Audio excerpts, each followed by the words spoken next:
sa ating Koreana Quester na si Sandara Park, umaasa siyang ma-impress ang mga jurors sa kanyang sariling music video. Pero, na-impress kaya sila? My mission is to look like Regine Velasquez and make a music video like her.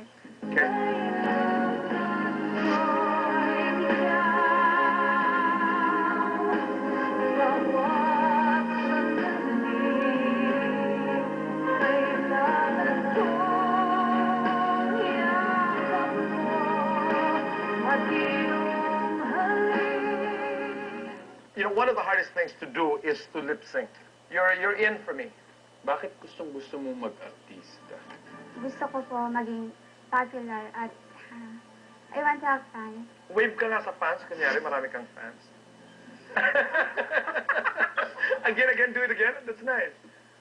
Paano pag binu ka? Huh? Pag binu ka ng mga Boo! tao, Boo! hindi ka marunong. Sabihin nila, wala kang kwenta, wala kang karapatang maging artista. Boo! Boo! Marunong po ako. Ha? Wave ka pa rin dapat. Patunayan mo, kaya mo maging magaling na artista. Luis, bakit mo nagawa ito sa akin? Pinagpalit mo ako kay Jody. Ibibili pa kita sana house and lots kung manalo ako sa contest na to. Kung di mo lang ako ipinagpalit sa makandang yan. Bakit? Pangit ba ako? Maganda rin naman ako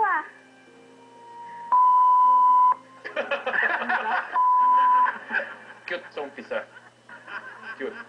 May punto. Yung pagka-Koreana mo lumalabas. Kaya lang, kung hindi mo mabibitawan yan, may hirapan magbigay ng role para sa iyo. I promise that starting this moment, I'll try to speak Tagalog. Every time. Ayan, nag-English ka na. Hindi po. Ang gagawin pag na-out ka? Umiyak po. Tapos? Ang pwede siyang komedyante. Tapos, pagtaas mo umiyak, Hindi ko pa alam. Basta alalahanin mo lamang, in ka sa akin.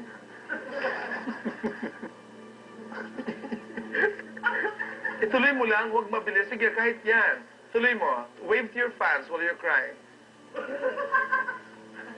is it hard? Well, she wants it so badly. Yeah, I know. Okay, sa akin, you're in. Wait. Mahal ko kayo. Again. What did you say, Sandara? Mahal ko kayo.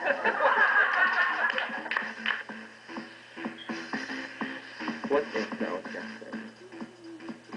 Jump Jump where? from BRG. Dahil sa napaka-honest ng kanyang reaction at ang kanyang wave, in na in ang Korean beauty.